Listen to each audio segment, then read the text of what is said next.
আজি তিলনি খাবলৈ আহিলোঁ, যিহেতু গম পাইছিলে যে গছৰ মাটি ঢুকাইছিলে। তাৰ আজি তিলনি, যিহেতু আজি তিলনি ওচৰতে খাবলগীয়া হ'ল। তেওঁলোকৰ যিহেতু ওচৰ তাৰ দদায়েকৰ ঘৰ আছে, তেওঁলোকৰ মানে এনেকুৱা ধৰণৰ হ'ল, অকণমান নীতি নিয়ম, অকণমান সমাজবিলাকো অকণমান অন্য তাকে মানে চলাৰ গতিকে লৈ কিছুমান কিমান নীতি আছে আমি নাজানো। তো অৱশ্যে যিহেতু ওচৰৰ ঘৰৰ কাষতে, তো গতিকেলৈ আমি তিলনিখন ইয়াতে খালোঁ। তো গতিকে লৈ যিহেতু ঘৰ পাৰ হৈ যাবলৈ বেয়া লাগে।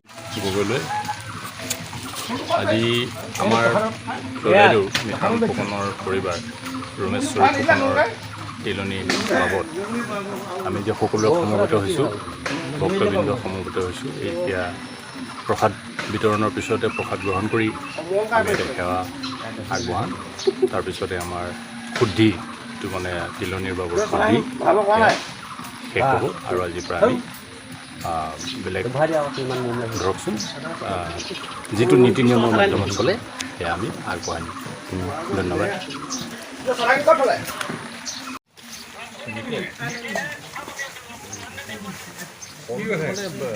জাহাজী কলৰ কথাটো মানে এটা হেৰি হয়,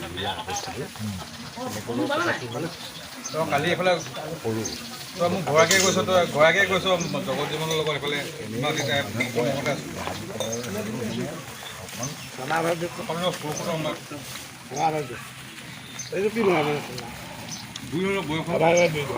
এতিয়া ভৰাব পাৰিম।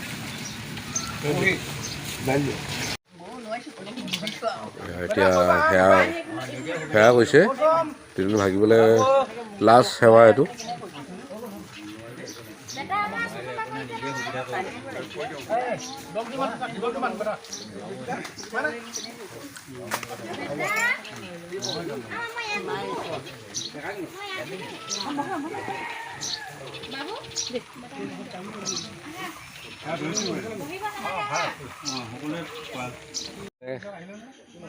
তিলনি ঘাটত লাগি আছে, ঘাটত সিজাই মেলি যিহেতু ভকত মানুহ আছে, বুঢ়ীহেতু আছে, বুঢ়ীহেতু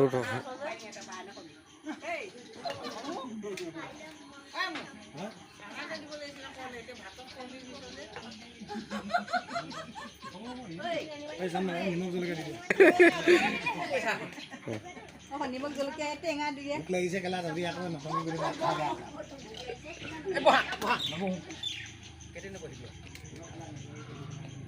নুয়ে ভাত দিছ দেই।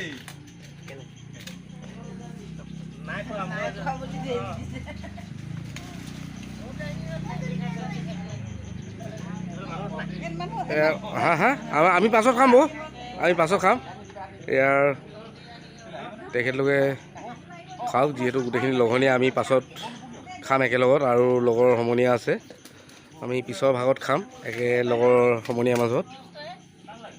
তুষ্টকায়াত খাই বৈ গ'ল, ভিতৰ ভাগত আমি লগৰ সমনীয়াৰ লগত একেলগত খাম। আমি ভিতৰলৈ আহিছোঁ এতিয়া। হয় দেই, এই তুষ্টকায়াতে খালে। অঁ, ভাত খালে? এয়া নিচাটো এতিয়া খাই বৈ বহিছে। লগৰ সমনীয়াৰ লগত সেই নিচাটোৱে ডেকা লোৱা আৰু ভকত মানুহ, হয়তো চবৰ হাতত নচলে, গতিকে লৈ সুকীয়াকৈ দিয়া হ'ল নিচাটো বহিছে এতিয়া। ঠিক আছে, নিচাটো সেই বুঢ়ী এটা খাইছে।